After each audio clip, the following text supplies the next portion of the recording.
Have you ever called your dog and watched them hesitate, just for a second, before they came? Maybe you didn't think much of it. A quick pause, then normal life continued. Or maybe you've reached for their collar and felt them pull back, just slightly. Or caught them watching you from across the room, quietly, like they're trying to figure something out. Most owners brush moments like this off. That's just how she is. He's always been a little weird about collars. And a lot of the time, that's true. But sometimes those small moments are telling you something real. Here's the part most dog owners never consider. Your dog can love you completely. Get excited when you walk in the door, follow you room to room, sleep pressed against your leg every night, and still not fully trust you yet. That sounds contradictory at first, because we tend to think of trust like a light switch. It's either on or it's off.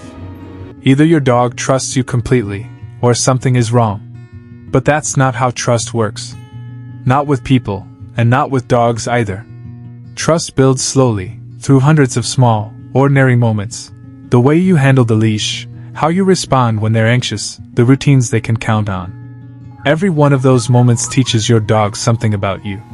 And according to people who study canine behavior, the clearest signs of trust, or the lack of it, usually aren't dramatic. They're quiet. Easy to miss completely, unless you know what to look for. Before we get into it, one thing needs to be said clearly. This isn't about guilt. It's not a checklist to make you feel like a bad owner. Love and trust aren't the same thing. Your dog can adore you and still be working through some uncertainty. People do that too. So don't panic over any single sign here. What matters is the pattern. One sign on its own probably means nothing. Several of them showing up together consistently? That's sign number 1. They hesitate before coming when called. You call your dog's name. Their ears go up immediately. They heard you, no doubt about that. But instead of coming right over, they pause. Maybe they glance around first. Maybe they take a few slow steps like they're thinking it over. Every dog blows off a recall sometimes. That's normal, dogs get distracted. What matters here is a pattern. A hesitation that shows up again and again isn't really about obedience. Dogs who feel completely safe with someone usually just come. No internal debate. When that pause becomes routine, it can mean your dog is still quietly asking, "What happens if I go over there?" Sign number 2. They tense up when you reach for them. Next time you go for your dog's collar, actually watch their body instead of your hand. A blink. A slight lean back. Tight shoulders. A quick lip lick. This isn't necessarily fear. Plenty of dogs just don't love the collar grab. But if your dog's body braces every single time your hand comes toward them, that's usually a sign they're still not totally sure what happens next. Sign number 3. They watch you more than they engage with you. Ever catch your dog just watching you? Not begging for food, not asking to play. Just tracking you while you make coffee or move around the house. A little of this is completely normal. But dogs who feel secure tend to move between watching and actually engaging. They check in, then relax, then go back to their own business. If your dog spends most of their time observing without ever choosing to get close, they may still be gathering information rather than feeling fully settled. Sign number 4. They never fully relax around you. Picture the most relaxed you've ever seen a dog, sprawled out, breathing slow, muscles loose. Now think about your own dog. Do they ever actually get there around you, or are they always just a little on? Not scared. Not anxious. Just alert, ready to move if something happens. Trust doesn't only shape behavior, it shapes the nervous system. When a dog feels genuinely safe, they stop scanning the room and just switch off for a while. If yours never quite gets there, it might just be personality, or it might be one piece of a bigger picture. Sign number 5. They startle more around you than around others. If someone else in the house stands up off the couch, does your dog barely blink? But when you do the exact same thing, they jump?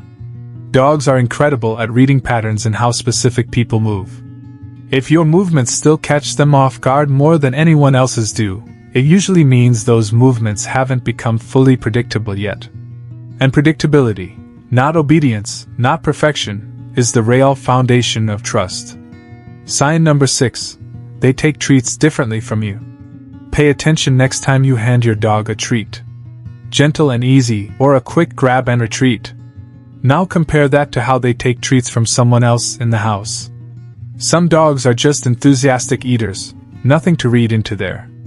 But if your dog is consistently more rushed or tense taking food specifically from you, that's often a small, lingering uncertainty. Not fear.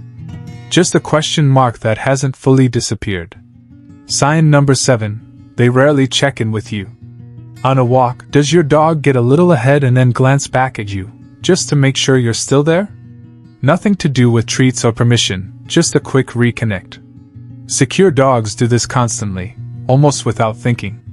If your dog rarely does it, and seems far more focused on scanning the environment than on you, they might still be putting more energy into monitoring the world than into staying connected to you. Sign number 8. They freeze when surprised. Walk into a room unexpectedly, and watch what happens. Most people assume a still dog is a calm dog, but freezing is often the opposite. It's a dog gathering information before reacting. Every dog freezes occasionally. But if it happens repeatedly around you specifically, it can mean they still feel the need to assess you before relaxing. Sign number 9. They don't come to you first when they're scared. This might be the sign that matters most. Think about the last time something genuinely scared your dog. A thunderstorm, fireworks, a loud crash. Who did they go to? Researchers who study dog attachment describe a trusted person as a safe base, someone whose presence makes scary things easier to handle, even if they can't stop them. It's the same reason a scared kid still calms down a little when a parent walks into the room, even though the storm outside hasn't changed at all. If your dog consistently goes to someone else, it doesn't mean the relationship is broken. It just means you're not their safe base yet, and that's something you can build.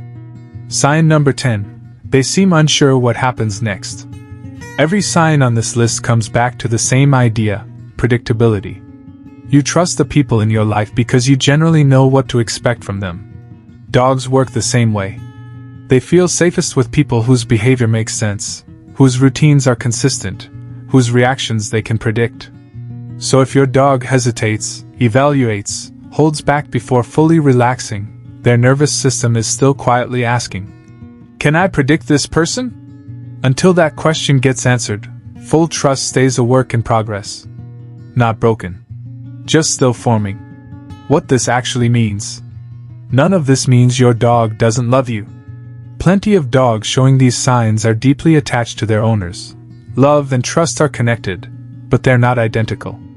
A dog can adore you and still be figuring you out. The good news: trust isn't fixed. It's not something you either have or permanently lose. It grows through the boring, everyday stuff: how calmly you handle the leash, how you respond when they mess up, how consistent you are day after day. Your dog is learning from you constantly, even when it doesn't look like it. Over time, hesitation turns into confidence, tension softens, and one day, usually without you even noticing, they just stop evaluating you. They've already learned the answer. If you recognized a sign or two, don't spiral. That's completely normal. But if several of these felt familiar, treat it as useful information, not bad news. Awareness is the first step toward a stronger bond. Let me know in the comments which sign hit closest to home. And if you want more science-backed breakdowns of how dogs actually think and feel, subscribe to Paw Mind. Next time, we're covering the everyday habits that build deeper trust and a stronger bond.